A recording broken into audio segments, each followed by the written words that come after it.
Vamos lá, irmãs. Chegamos, pela graça de Deus, no capítulo 8 do livro. Esse livro cor-de-rosa, que falaram que não precisava ser rosa, né? Que é um bom livro para homem, para qualquer um ler, né? Fala dos atributos de Deus. E aí, o atributo de hoje é a onisciência de Deus. Então, nós já falamos que Deus é infinito, incompreensível, autoexistente, autossuficiente, eterno, imutável, onipresente na semana passada e hoje onisciente. Então, a gente tem que orar, né, para começar. Vamos orar então. Senhor nosso Deus, nós te louvamos e te agradecemos, ó Pai, por mais essa oportunidade, Senhor, por esse estudo, Senhor, esse livro precioso, ó Pai, que fala de ti, dos teus atributos, ó Pai, pautados na tua palavra. Nós te agradecemos por isso, ó Pai, por o Senhor ter permitido que esse conhecimento chegasse até nós, ó Pai. Ó Deus, nós te agradecemos. Te agradecemos também pelo tempo que o Senhor tem nos dado perseverantes aqui, Pai, pelas irmãs que têm participado, e pedimos mais uma vez, ó Deus, que o Senhor faça com que esse estudo não seja apenas, ó Deus, um passatempo, ó Pai, mas que ele possa produzir em nós frutos, ó Pai, de mais confiança em Ti, mais louvor, gratidão a Ti, Senhor, possamos nos humilhar diante de Ti, sabendo das nossas incapacidades, ó Pai, e possamos louvar cada vez mais a Ti, pela Tua grandeza, ó Pai, pelos Teus atributos, Senhor, tão grandiosos, que somente pertencem a Ti, Senhor. Nós te agradecemos por isso e pedimos a Tua bênção, para que o Senhor guie esse estudo, Pai, nos dê graça e tudo que precisamos, para a Tua honra e glória. Em nome de Jesus. Amém. Amém. Então, o atributo de hoje, que é onisciência, ele vai ser um atributo que ele vai refletir também dos outros atributos que a gente já falou, né? Por quê? Porque para ele ser onisciente, ele precisa ter algumas características das que a gente já comentou nos outros estudos, nas anteriores, né? E a gente vai ver algumas delas, se Deus quiser. Então, o capítulo de hoje é onisciente, o Deus de infinito conhecimento. Então, a definição da palavra onisciente é justamente essa, né? De aquele que sabe de todas as coisas, conhece todas as coisas. E ela começa o livro descrevendo uma menininha, né? Que se achava muito sabichona, achava que conhecia muitas coisas e estava sempre pronta a demonstrar esse conhecimento. E depois ela revela que essa menininha metida sabichona era ela, né? E ela vai fazer essa reflexão dizendo que quando nós somos jovens, nós temos a impressão de que nós sabemos muita coisa e de que à medida que a gente vai crescendo e vai envelhecendo, a gente vai adquirindo cada vez mais conhecimento e vai sendo cada vez mais... vai tendo cada vez mais segurança, né? A gente vai tendo mais sabedoria e tal. E ela vai dizer o quê? Que, na verdade, é o contrário. Que justamente esse achar que temos muito conhecimento é prova da nossa imaturidade, né? Quando nós somos muito jovens, a gente vê isso muito claro em crianças, né? Mas também em jovens, adolescentes, né? Jovens, também é muito forte isso. Mas a criança, ela não tem muitos freios e não tem muitos mecanismos, assim, de disfarce, então você vê muito claro que uma criança, assim, uma coisinha que ela aprende, um conhecimento pequenininho que ela tem, ela já se sente muito sábia, né? Já tem, assim, uma postura de altivez muitas vezes, né? Mas isso prova o quê? Justamente essa imaturidade da criança, porque muitas vezes essa arrogância por conhecermos algo, ela é fruto de uma simplicidade. Em que sentido? A criança, quando ela aprende uma coisa, ela já acha que ela é sábia e tudo mais, porque ela não tem noção da complexidade das coisas na realidade, né? Então, um jovem, um adolescente, muitas vezes se coloca diante dos pais como quem tem mais sabedoria e tudo mais, é um tolo. Por quê? Porque ele tem um conhecimento muito pequeno, baseado numa simplificação das coisas, né? Então, tem pouca experiência, pouco tempo de vida, pouca maturidade, vários fatores que fazem com que ele tenha uma visão restrita das coisas mesmo ao seu redor, e aí ele se coloca como quem tem sabedoria e às vezes muito seguro de si, para palpitar ou para dizer sua opinião, essas coisas, mas isso, na verdade, é um erro, é uma tolice, porque à medida que a gente vai crescendo, né, vai amadurecendo, vai se tornando mais velho, vai tendo mais experiências com o Senhor, né, experiências naturais mesmo de vida, vai aprendendo com as nossas dificuldades, nossos erros e também com aqueles que estão ao redor, vamos observando as coisas, a gente vai tendo noção de que as coisas não são tão simples quanto parecem, né? E isso vai nos dando uma consciência para nós, isso vai evidenciando, trazendo mais forte a consciência de que nós temos um conhecimento muito restrito sobre todas as coisas, e que muitas vezes a gente precisa, sim, botar o pé no freio, né, e não ser, assim, muito incisivo, e não dar uma de sabichão, como aquela menininha, né, que ela descreve ela mesma no início do capítulo.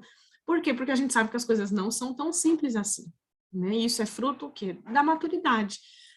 Conforme a gente vai caminhando com o Senhor, o tempo vai passando, a gente vai tendo experiências, a gente vai percebendo essas coisas, né, de que diante de todo o universo, de todas as circunstâncias, de tudo que acontece, a fatia que a gente enxerga, aquilo que a gente já aprendeu, a nossa participação é tão pequenininha, o nosso conhecimento é tão pequenininho, então isso nos dá humildade, né, para saber que conforme a gente aprende as coisas, mais há necessidade de aprender.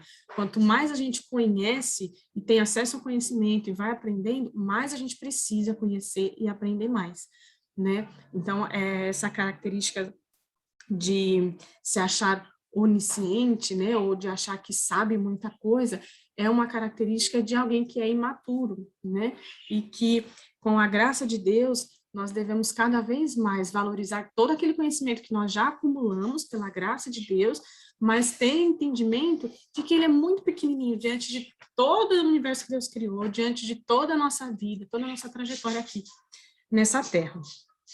E ela contrapõe isso, né, dizendo que Deus não aprende, né? Nós estamos aqui para aprender, nós vamos aprender o tempo todo, com tudo, mas Deus não aprende. Então, mesmo aquele ser humano mais inteligente possível que a gente possa pensar, que tenha vários conhecimentos distintos, né, tem acumulado ao longo de sua vida, ela até dá o exemplo do avô dela, né? Nenhuma dessas pessoas se compara a Deus, de forma alguma. Essa pessoa vai ter um conhecimento perto do que é o conhecimento de Deus.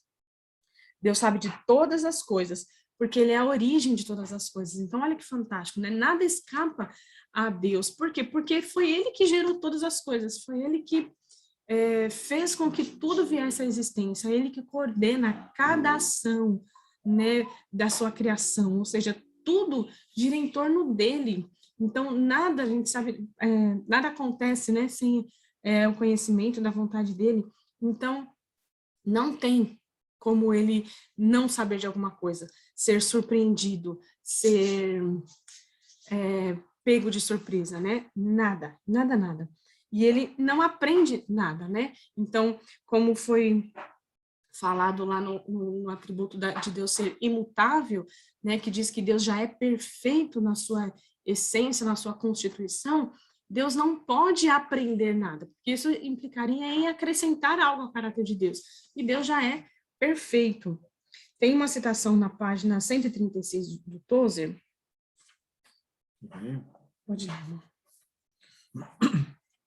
Deus conhece de forma instantânea e sem esforço cada assunto e todos os assuntos, toda e cada mente, cada espírito e todos os espíritos, todo e cada ser, toda a criação e todas as criaturas, cada pluralidade e todas as pluralidades, todas e cada lei, todas as relações, todas as causas, todos os pensamentos, todos os mistérios, todos os enigmas, todo sentimento, todos os desejos, cada segredo guardado, todos os tronos e domínios, todas as personalidades, todas as coisas visíveis e invisíveis no céu e na terra, o movimento, o espaço, o tempo, a vida, a morte, o bem, o mal, o paraíso e o inferno. Porque Deus conhece todas as coisas perfeitamente, Ele não conhece uma coisa melhor do que a outra, mas todas as coisas igualmente bem. Ele nada descobre, ele nunca é surpreendido, nunca se espanta. Ele nunca se pergunta sobre coisa alguma, nem busca informação ou faz perguntas, exceto quando são dos homens para o próprio bem deles.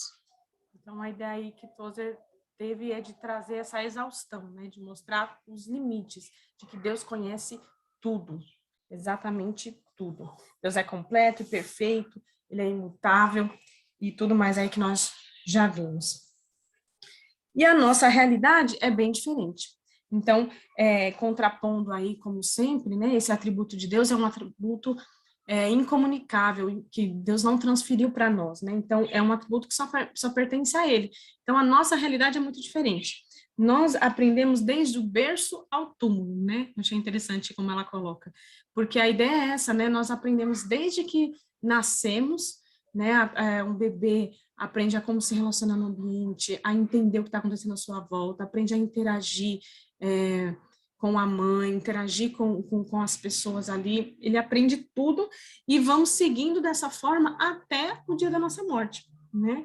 Nós vamos aprender constantemente e é assim que Deus fez o ser humano, né? Essa aprendizagem, ela é essencial para nós, porque ela está ligada ao desenvolvimento, ela está ligada inclusive o conhecimento de Deus, né? Porque nós nascemos sem conhecer a Deus, né? Então, o Senhor vai, através do conhecimento da sua palavra, nos dando clareza daquilo que Ele já revelou e nos dando o conhecimento dEle, né? Então, isso vai seguindo no nosso processo de santificação, a vida toda e até o momento em que estaremos com o Senhor na glória. Então, esse acesso à educação e o impedimento à aprendizagem, eles são muito importantes para nós, né? Que a gente tenha acesso a essas informações, a informação como um todo, né? Tanto do Senhor Jesus, quanto das coisas ao nosso redor, para que a gente possa saber interagir com esse mundo e viver de forma tranquila e usando dos benefícios que Deus deixou para nós, quanto esse acesso quanto ao exercício desse conhecimento, ele é essencial para nós. E é importante a gente pensar que isso é tão importante e está tão ligado à essência do ser humano, que nós vemos, ela cita, e a história confirma, né, que muitas vezes negar a educação, negar o conhecimento às pessoas está ligado à segregação. Então, a gente vê em muitas culturas, etnias até hoje, ou em períodos negros aí da nossa história, quando se queria subjugar pessoas, povos e etc., o que se fazia? Restringia o acesso ao conhecimento, restringia o acesso à educação e à informação. Né? E isso a autora coloca que está ligado com a nossa dignidade, né? Porque quanto mais a gente conhece, mais a gente caminha para uma vida digna, né? Enquanto que aquele que não tem muito acesso ao conhecimento, ele pode ser facilmente subjugado, né? E ter a sua dignidade humana vituperada. Então, isso é uma coisa que a gente tem que pensar, né? Que muitas pessoas, a gente vê etnias onde mulheres acontece isso, crianças ou povos inteiros são subjugados por conta de terem, tem o conhecimento restringido como ferramenta para ser subjugado, né? E isso é muito triste, né? Porque, de fato, o conhecimento é algo bom que o Senhor nos deixa para que a gente alcance na medida que Ele deseja para nós, idealizou para nós, né? Então, Deus ser onisciente não quer dizer que nós devemos ser leigos totalmente, não, muito pelo contrário, nós devemos acessar todo aquele conhecimento que o Senhor deixou para nós, mas entendendo que o conhecimento total de todas as coisas somente cabe ao nosso Senhor Deus, né? E aí a autora segue, né, no subtítulo Testando os Nossos Limites de Aprendizado, e ela vai falar que hoje em dia nós temos um acesso muito grande à informação, né? Então, os tempos mudaram com o advento da internet e tudo se tornou muito rápido, né? A gente tem acesso a muito conhecimento em um período de tempo muito curto, né? E isso tem seu lado bom e o lado ruim, como a gente já sabe, né?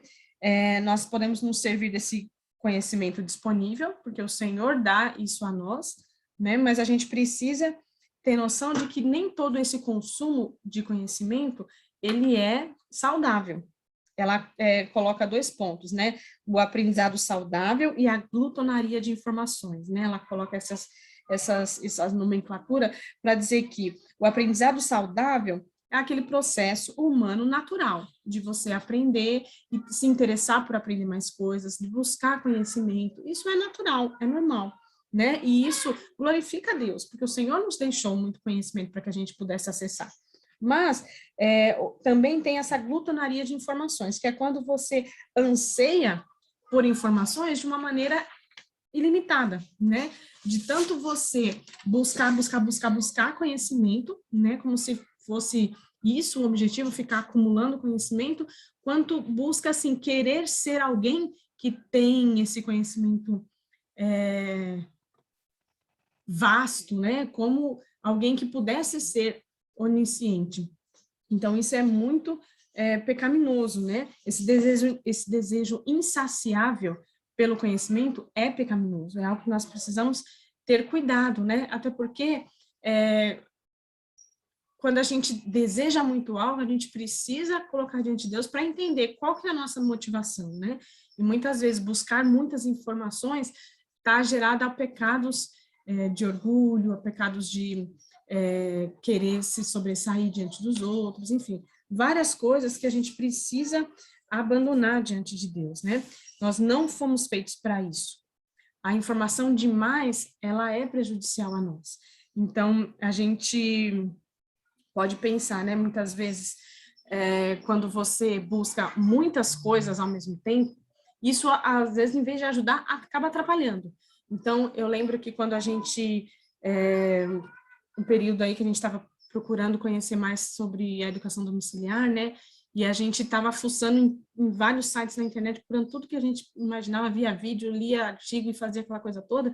No fim, chega uma hora que você fala assim, não, eu tenho que parar, vou filtrar, vou escolher umas 3, 4 coisas para me guiar por aquilo, porque tá muita coisa, você enche a cabeça de conhecimento, mas aquilo você não consegue, você fica perdido no fim das contas, né? Então, ela fala isso, muitas vezes esse mundo de conhecimento, ele nos prejudica, porque ele não vai ajudar nas nossas tomadas de decisões, não vai ajudar a gente ter uma visão mais clara, às vezes complica ainda mais. Então, é importante a gente procurar a medida certa, sem essa ânsia de que, mas eu não posso perder tal coisa, eu tenho que continuar procurando, porque vai que tem alguma coisa importante que eu não li ainda sobre esse assunto.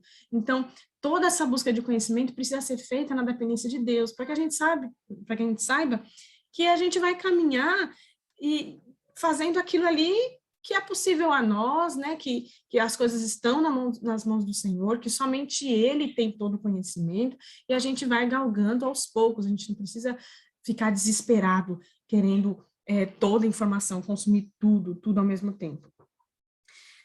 Uma outra coisa que ela fala, que é prejudicial por conta dessa enxurrada de conhecimento que a gente tem, né, e um período curto de tempo a gente vê muitas e muitas coisas, é uma certa insensibilidade que pode brotar no nosso coração, né? Então, a gente vê notícias ruins, que antigamente a gente tinha acesso muito de vez em quando, e quando a gente via, aquilo nos comovia de tal forma.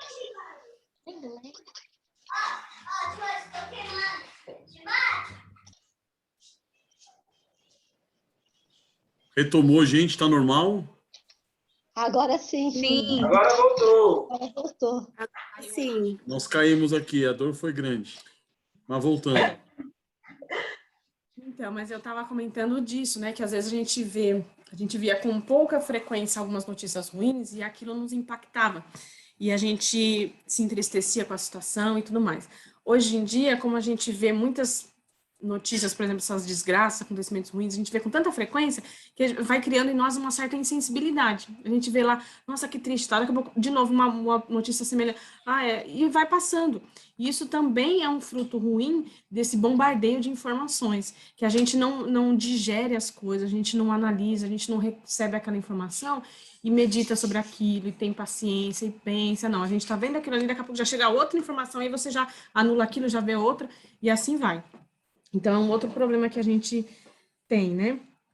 Então, a gente deve respeitar os limites que Deus nos deu, da quantidade, inclusive, de informações que a gente recebe e de processamento disso. Então, Deus nos deu limites como ser humano, né? Então, a gente não pode querer passar disso. A gente tem que caminhar com calma, devagar, sem querer ter toda essa informação, quanto mais a gente puder consumir, porque está aí disponível, né? E às vezes a gente vê essa oferta tão grande e acha que a gente pode ir atrás de tudo isso. Não, ela coloca lá como glutonaria de informação. E ela vai dizer que essa busca por informação não é também algo novo, né? Hoje foi mais acentuado devido à facilidade que nós temos esse acesso à informação, mas desde muito antes, desde que o mundo é mundo, existe esse anseio por querer conhecer, por querer saber, né?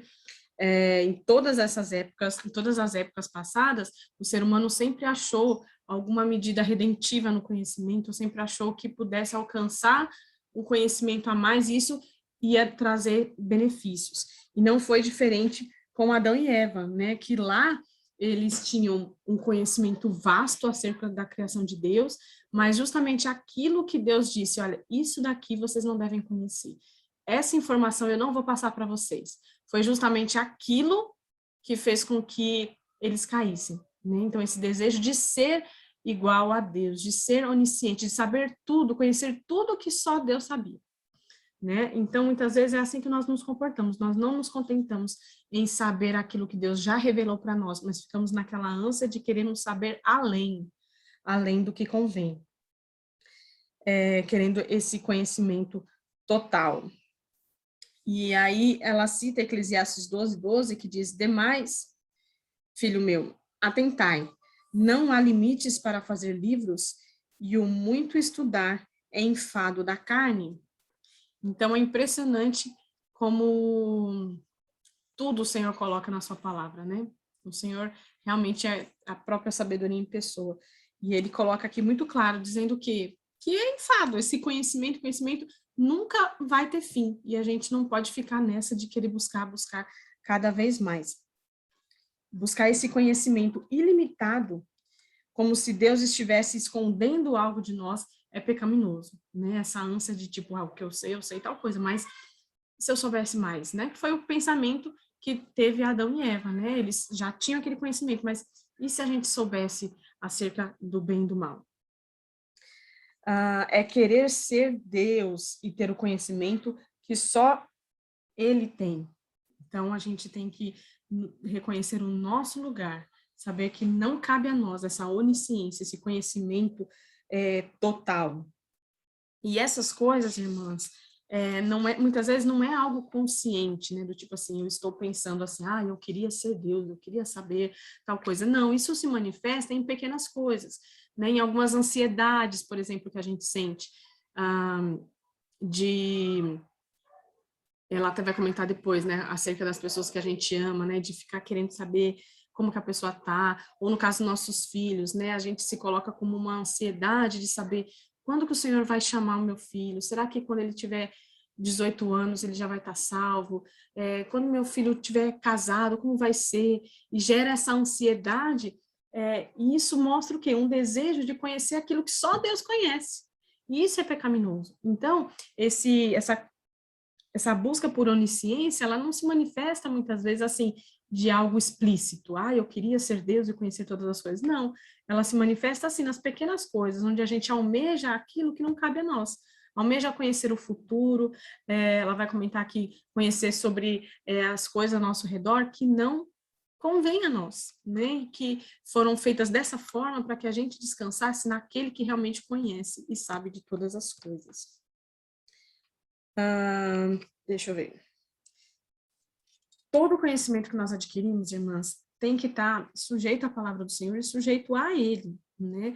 Para que a gente entenda e seja grato a Ele pela possibilidade, a oportunidade de conhecer aquilo, de adquirir aquele conhecimento, mas também fazer com que esse conhecimento ocupe o lugar que convém, né? Que a gente possa fazer uso desse conhecimento para a glória de Deus e para o serviço, né? Que isso não tome proporções erradas na nossa vida.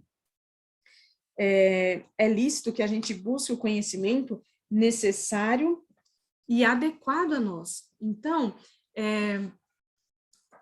como já foi citado, buscar o conhecimento, buscar entender, estudar, isso é algo lícito, isso é bom, né? Porque a gente não pode enterrar os nossos talentos, né? E quando a gente busca conhecimento,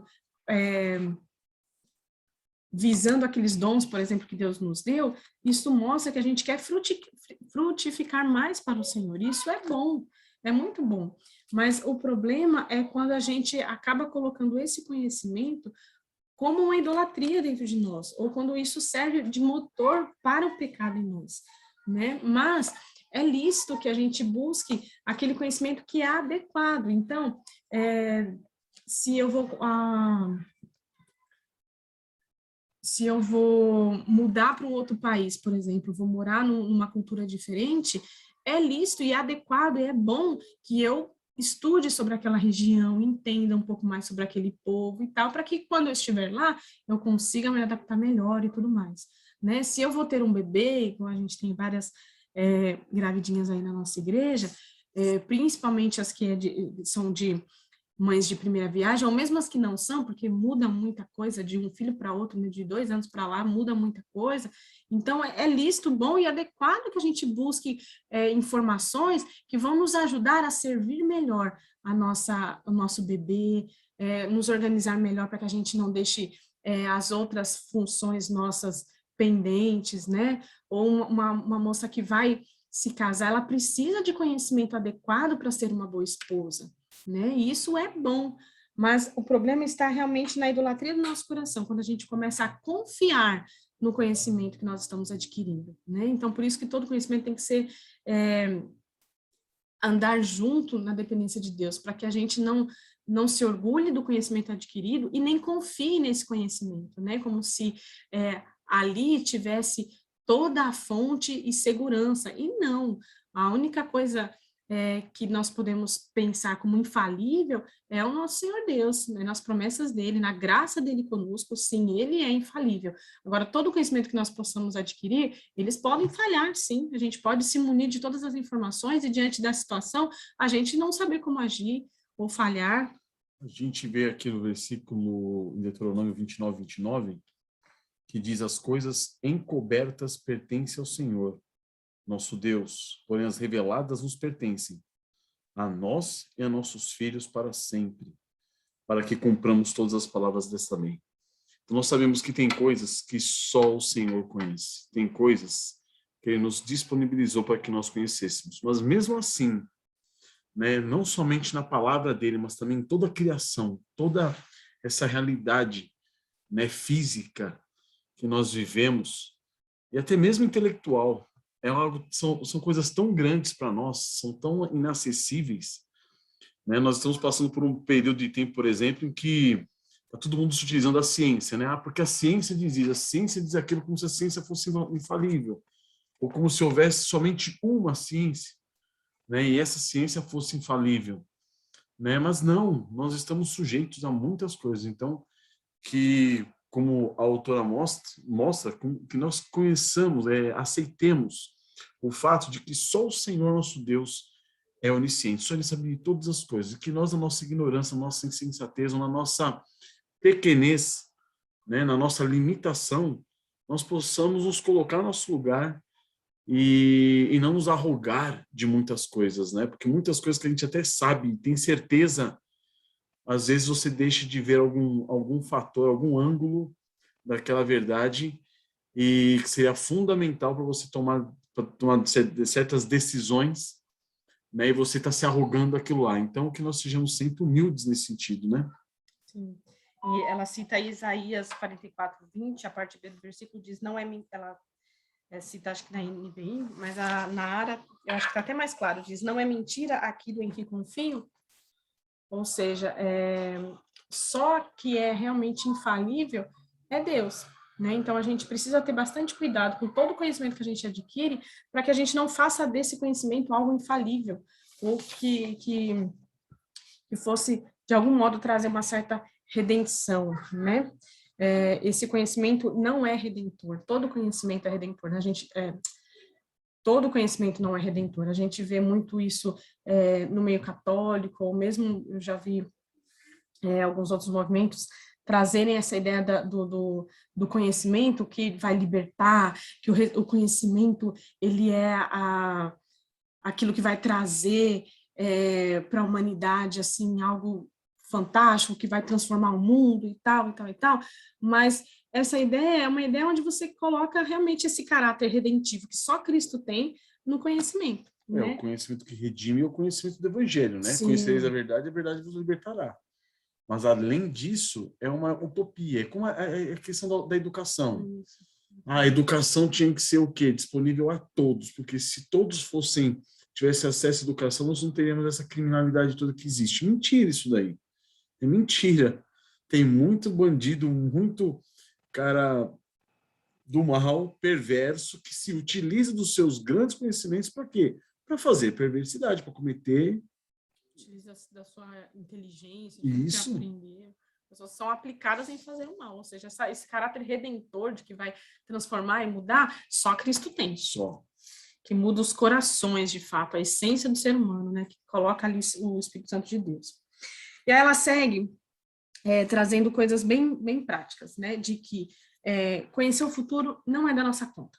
Basicamente isso, né? Porque a ideia de ser onisciente é você querer ter um conhecimento que não cabe a você. E muitas vezes está ligado ao quê? Ao futuro, a coisas que estão alheias a você, a vida dos outros, esse tipo de coisa, né? Então, ela coloca bem claro, isso não é da nossa conta. A gente tem que descansar naquele que tem todo esse conhecimento. E eu achei muito interessante que ela fala, né, que você tem, no meio dos descrentes, dos incrédulos, uma busca por horóscopo, cartomante, tarô, várias dessas coisas para tentar saber o que vai acontecer, o futuro, né, essas coisas todas. E no meio dos crentes, também.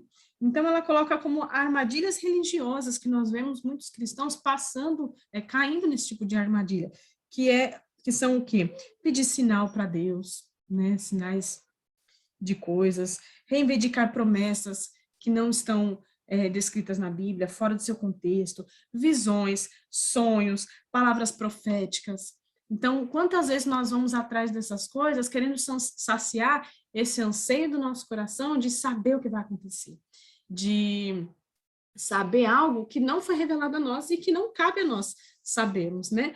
E aí, essas armadilhas religiosas, elas vêm para nós porque elas têm essa aparência de piedade. Então, eu estou pedindo um sinal para Deus, né? Para Deus mover e me mostrar, mas quem diz que Deus tem que te dar algum sinal de alguma coisa? Né? Quem diz que Deus tem que revelar algo que ele já não revelou?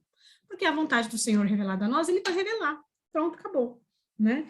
Então, a gente se ilude também achando que conhecendo o futuro, conhecer aquilo que vai acontecer, vai de algum modo fazer com que a gente haja melhor, reaja melhor, né? Use melhor o nosso tempo, faça melhores escolhas, mas é ilusão, porque nós ainda estamos na nossa natureza caída, né? Nós ainda temos vestígios, resquícios disso, e é um engano. Porque quando a gente se deparar com aquela situação futura, a gente ainda vai ter, sim, algumas coisas respondidas, mas ainda vai ter perguntas, né? Nós ainda vamos ter questionamentos e dúvidas, então vai ser sempre assim, vai ser um ciclo. Então, não cabe a nós, de forma alguma. Então, a gente precisa nos colocar no nosso lugar e confiar em Deus, que gerencia o nosso futuro. Ele gerencia tudo sobre nós da melhor forma possível e sem a nossa ajuda. Então, a gente não precisa querer influenciar de alguma forma, querendo saber ou se precaver com o que venha a acontecer no futuro. Está nas mãos do Senhor. O futuro não é da nossa conta. E aí ela também diz que não só sobre o futuro, uma tendência nossa, né? Mas buscar também conhecer sobre a vida dos outros, né? Sobre as coisas ao nosso redor. Querer saber demais.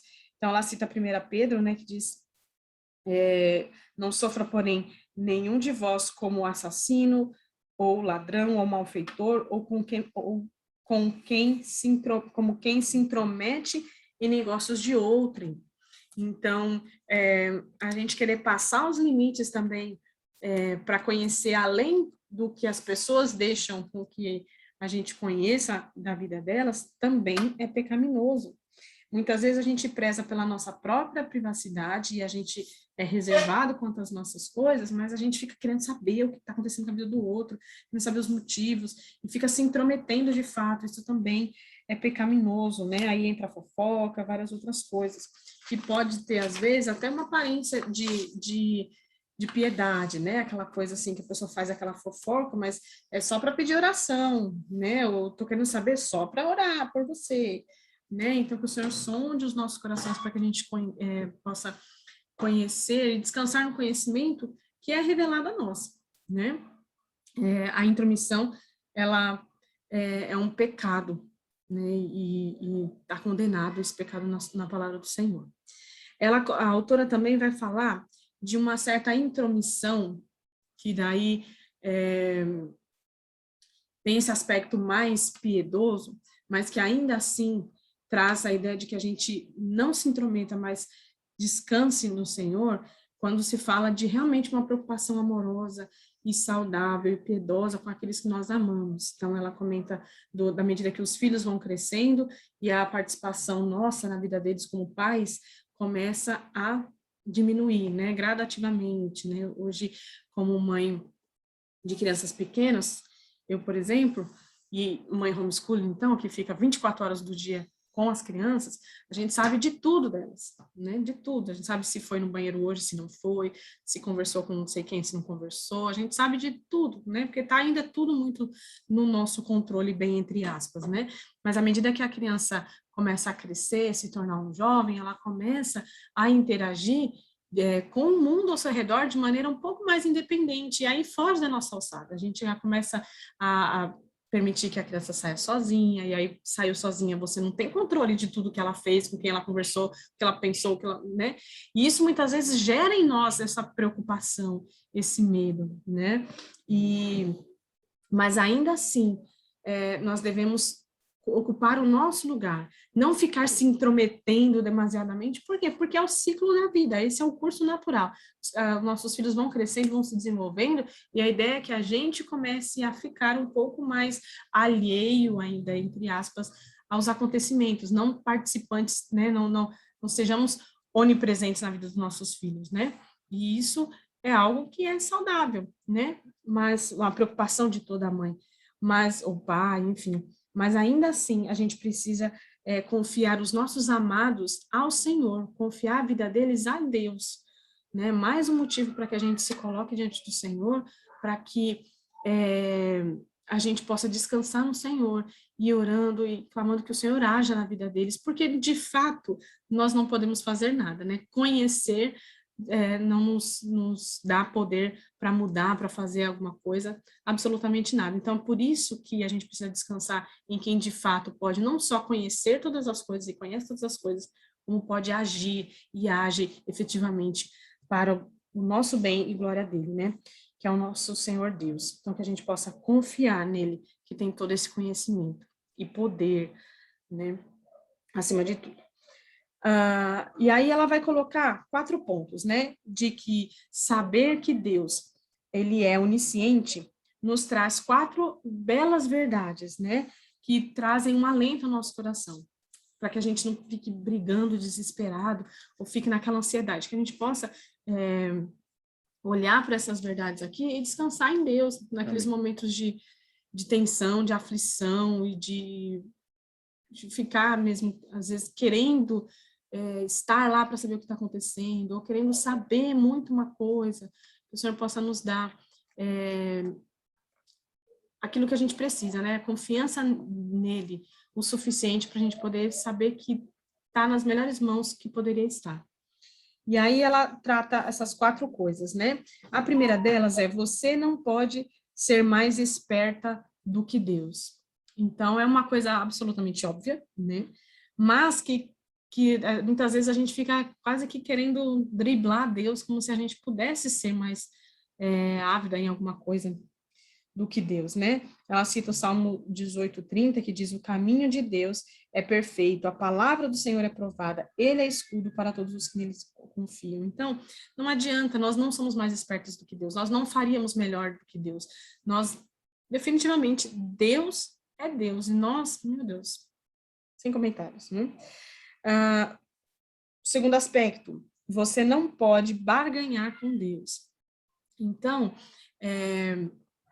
não adianta a gente se estribuchar muitas vezes, né? Porque Deus não precisa de nada que é nosso. Então, a gente ele não tem nenhuma necessidade. A gente não pode, muitas vezes, querer, ai, Senhor, me dê um sinal, porque daí eu vou orar mais, eu vou fazer alguma coisa. Não tem como, não tem nada que a gente possa fazer mais ou melhor para que Deus nos dê algum conhecimento que a gente gostaria de ter, né? Absolutamente. Isso é importante porque a base do legalismo, a base daquela fé, entre aspas, que nega a graça de Deus é essa. De acharmos de que em algum modo, em algum nível, algum grau, a gente pode barganhar com Deus. A gente pode oferecer a Ele algo que Ele não tenha, para que Ele dê a nós algo que a gente precise.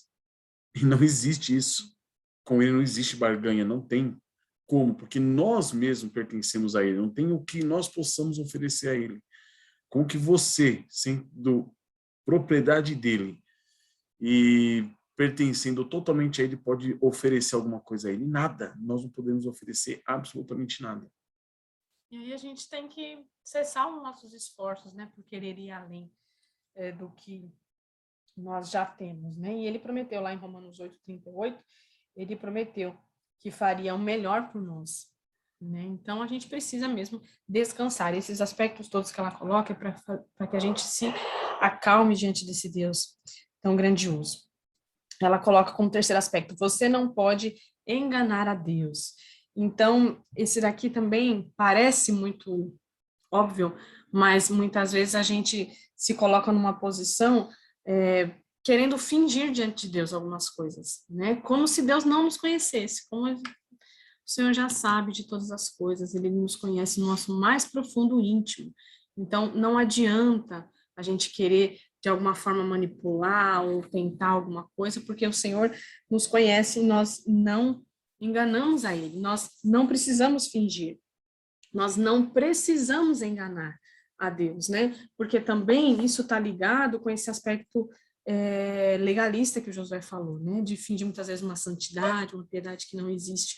Para Deus, a gente não precisa, né? Não precisa nem fingir que nós, por exemplo, somos mais fortes do que nós somos.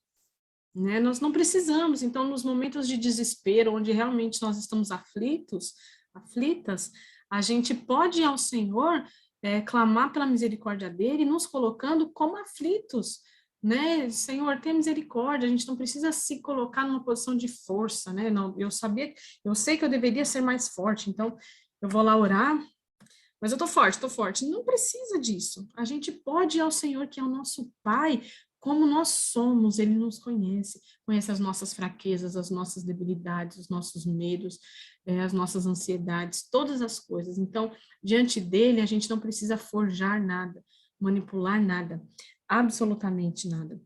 E um aspecto que é consolador de saber disso é que, ainda assim, Deus nos conhecendo e sabendo o grau de pecado que existe em nós, né?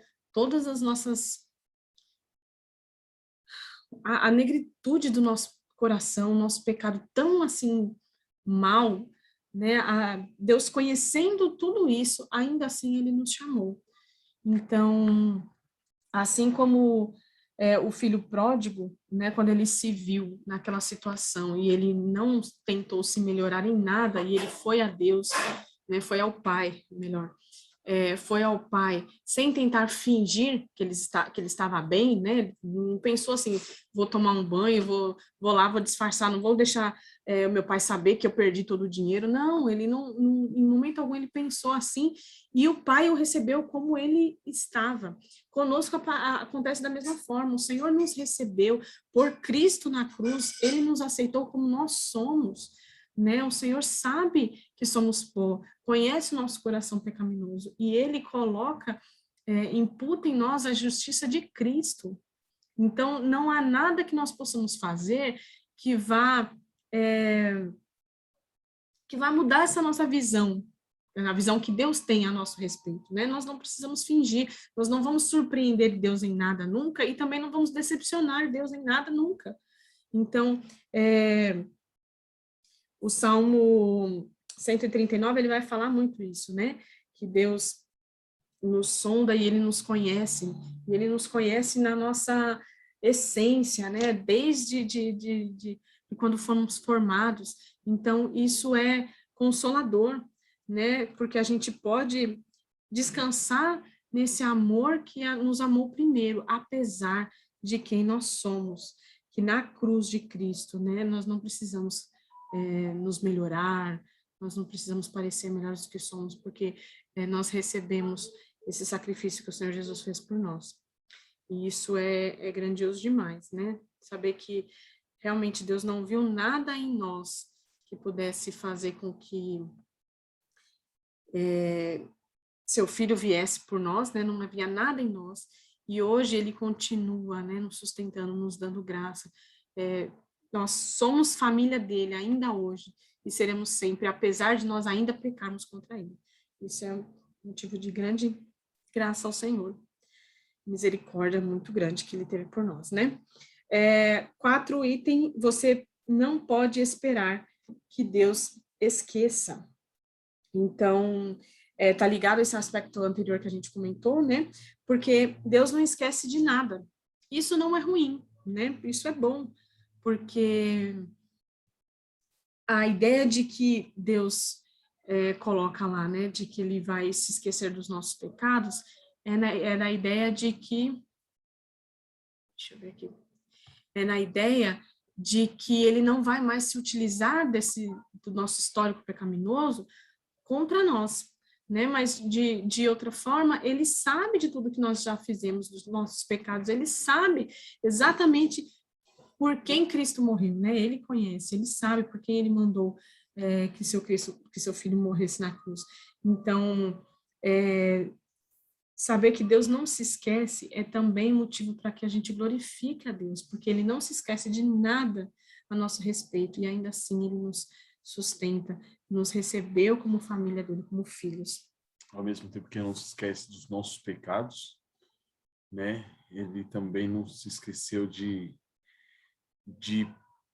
enviar o seu filho para pagar por esses pecados. Então ele não se esqueceu também da dívida paga Que já está consumada. Dessa obra que já está consumada. E também não se esqueceu das promessas que ele nos concedeu em Cristo Jesus. Então está tudo diante dele.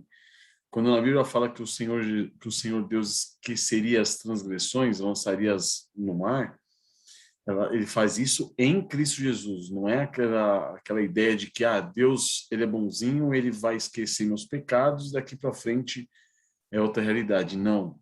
Ele não se esquece jamais, porque esses pecados foram pagos. Cada pecado foi pago preciosamente pelas gotas de Cristo Jesus, Senhor, pelas gotas do sangue do Cordeiro. Então, não há como esquecer realmente. E ele também não se esquece dessas promessas. As promessas de Deus em Cristo Jesus, elas são firmes e fiéis. E nós podemos nos apegar a elas. Sim, exatamente. Isaías 49, página 148, ele cita o versículo de Isaías. Acaso pode uma mulher esquecer-se do filho que ainda mama, de sorte que não se compadeça do filho do seu ventre? Mas ainda que essa viesse a se esquecer dele, eu todavia não me esquecerei de ti. Eis que nas palmas das minhas mãos te gravei. Os teus muros estão continuamente perante mim. Exatamente isso que o José falou, né? Essas promessas que o Senhor fez, ele não se esquece delas. E aí, já caminhando para o final, a autora sempre coloca, né, derrubando o mito, e dessa vez é derrubando o mito da onisciência humana. Então, a gente precisa que fique bem claro na nossa mente, somente Deus tem todo o conhecimento. E nós não temos, e também nós não precisamos disso, para que a gente possa confiar e depender de Deus que tem esse conhecimento. Nós sempre teremos dúvidas, sempre. Então, o nosso conhecimento nunca será total, nunca será pleno acerca das coisas. Deus, sim, tem todas as respostas, né? Nada o preocupa, nada o deixa ansioso, nada o surpreende, nada. Nada está obscuro para Deus. E aí, ela continua dizendo o quê? Mas, novamente, o conhecimento para nós, em certa medida, ele é lícito, livre. Então, à medida que nós sabemos que Deus, somente Ele é onisciente, nós somos livres para aprender e buscar o conhecimento de maneira saudável, procurando expandir humildemente o nosso conhecimento. Então, como eu citei, né, algumas coisas é lícito e saudável a nós, né, que a gente possa expandir o nosso conhecimento, até para que a gente saiba, tenha condições de servir melhor, né, de viver de maneira mais condizente com aquilo que o Senhor propõe para nós, né, honrando aquilo que Ele nos dá, muitas vezes, de oportunidades. Então, o conhecimento para sermos transformadas, né, primeiramente o conhecimento de Deus, da sua palavra, né, de Cristo Jesus, do Evangelho transformador e do conhecimento daquilo que Ele disponibiliza a nós, né, que o Senhor nos dá ferramentas, Ele disponibiliza a nós muitas coisas para que a gente seja abençoado muitas vezes. E isso é bênção de Deus, a gente não pode também negligenciar essas bênçãos, né? A gente vê casos extremos, né, de pessoas que não tomam remédio, que não fazem determinados tipos de intervenções médicas. Por quê? Porque esse conhecimento é humano, esse conhecimento não se aplica ao cristão, e a gente sabe que está errado, né? Então, que o Senhor nos ajude a ter esse olhar de fazer tudo para a glória de Deus. Então, quais os conhecimentos que eu tenho disponível e que convém que eu adquira para que eu possa viver para a glória de Deus, servindo aqueles que estão ao meu redor. Esse conhecimento pode ser bênção para nós e para os outros, né? Porque a gente tanto pode ser abençoado por esse conhecimento, como abençoar a outros, né? Então, que a gente não negligencie o conhecimento que está sendo disponibilizado a nós. Nós não podemos enterrar nos nossos talentos, né? Enterrar os talentos que Deus nos deu. Então, buscar conhecimento, muitas vezes, é o que? Aprimorar os nossos dons, os nossos talentos, obter melhores ferramentas para que a gente possa servir melhor, honrar a Deus, fazer melhor o nosso trabalho, o nosso papel, frutificar ainda mais para o Senhor. Então, a gente não pode nem enterrar o talento, nem menosprezar o conhecimento que Deus disponibilizou a nós. Mas, acima de tudo, nós devemos depender de Cristo, que é o verdadeiro conhecimento e a verdadeira sabedoria. Então, esse conhecimento que subjuga todos os outros, que está acima de todas as outras coisas, é o que nós devemos galgar. Aí, na página 149, deixa eu ver. Aqui. Eu acho interessante a gente... Não, 150. Não, 149. Aqui essa citação, né? Com respeito ao conhecimento, ela diz: quando você for analisar o self-service da informação, né? Ou seja, tudo aquilo que tem disponível para você de informação, pergunte a si mesmo: o tempo e a atenção que investirei nisso me fará mais parecida com Cristo? Isso me tornará mais apta para servir a Deus e aos outros? Estou alimentando meu intelecto de uma forma que me capacite a amar a Deus, amar o Senhor meu Deus com toda a minha mente, ou de forma que cause sobrecarga de informação? E aí eu acrescentaria sobrecarga de informação, e eu acrescentaria aqui também me trará orgulho, né? Ou algo semelhante. O que estou aprendendo me leva a adorar a mim mesma ou a admirar as maravilhas daquele que é perfeito em conhecimento, como está em Jó? Então, eu gostaria de quis ler, porque eu acho que sintetiza bem esse filtro que a gente deve ter quando a gente vai buscar esses conhecimentos, né? E, finalizando, irmãs, ela coloca, né? Só Deus sabe, essa expressão, né? Que essa expressão possa ser para nós um alento, um sinal de esperança, de convicção, e não de desespero. Aquilo que muitas vezes a gente fala assim, só Deus sabe, com aquele peso de tristeza, né? Tipo, eu queria muito saber, mas só Deus sabe, com pesar. E não, que a gente possa entender que esse só Deus sabe é algo onde a gente pode se firmar, porque está nas mãos de quem realmente deve saber, quem é poderoso e grandioso, que detém todo esse conhecimento. Deixa eu ver, o Salmo 131, amor, está na página 150 também, que é um salmo fabuloso, e ela coloca mesmo, né? São 3 versículos que sintetizam bem. Senhor, não é soberbo meu coração, nem altivo meu olhar. Não ando à procura de grandes coisas, nem de coisas maravilhosas demais para mim. Pelo contrário, fiz calar e sossegar a minha alma, como uma criança desmamada se aquieta nos braços de sua mãe, como essa criança é a minha alma para comigo. Espera, ó Israel, no Senhor, desde agora e para sempre.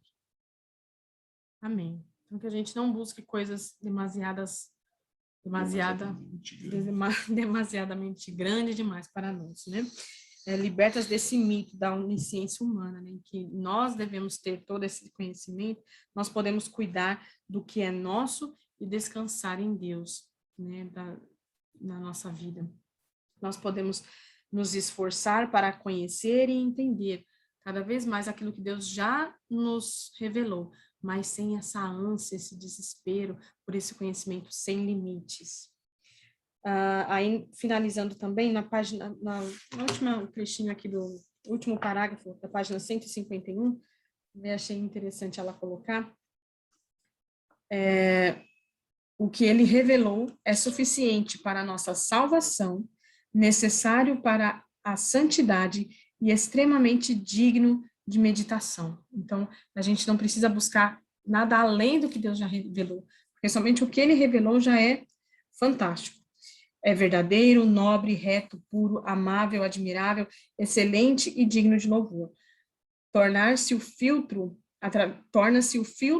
através do qual aprendemos a escolher sabiamente que tipo de conhecimento adicional é bom para as nossas almas. E ao escolhê-lo bem, empregamos nossas mentes em amar a Deus de forma como elas deveriam amar, né? Pense nessas coisas, ela termina assim o capítulo. Então, é bem essa a ideia, que a gente possa empregar todo esse conhecimento para a glória de Deus, né? Para o amor a Deus e ao serviço do reino. Lembrando que ela fala desse conhecimento geral, né? Porque com respeito ao conhecimento de Deus, conheçamos e prossigamos em conhecer o Senhor. Com respeito à palavra dele, conheçamos e prossigamos em conhecê-lo. Amém? Senhor nosso Deus, nós louvamos a Ti, ó Pai, por esse período de tempo que nós tivemos, ó Deus, esse estudo. Ó Senhor, quanta grandeza nós passamos a conhecer, meu Deus, a Teu respeito, ó Pai, por meio desses capítulos, meu Deus, essa irmã que Tu guiaste, ó Pai, a escrever esse livro. Nós Te louvamos, ó Deus, por sabermos, ó Pai, que somente em Ti nós encontramos verdadeira realização e satisfação. Somente em Ti e na Tua palavra nós encontramos tudo o que é necessário para a nossa vida de piedade, meu Deus, nossa vida de santidade, ó Pai, para a nossa salvação em Cristo Jesus, nosso Senhor. Ele que foi revelado por meio das suas sagradas escrituras, ó Pai. Que nós possamos nos apegar mais e mais ao nosso Senhor Jesus Cristo e nos empenhar mais e mais em conhecer a Ti, ó Pai. Ajuda-nos, Senhor. E livra-nos, ó Pai, do orgulho, da arrogância, ó Deus, da presunção de querer adquirir conhecimento, ó Pai, somente para alimentar as mazelas, os pecados provenientes da nossa carne, Pai. Mas que possamos nos sujeitar a Ti e buscar tudo aquilo que traz honra e glória ao Teu nome e crescimento espiritual para nós. E também, ó Pai, que promovam o crescimento do Teu reino nessa terra, Pai. Nós já Te agradecemos por tudo, ó Deus, nessa tarde e Te louvamos. Ao nome do Senhor Jesus, já Te agradecemos. Amém, Senhor. Amém.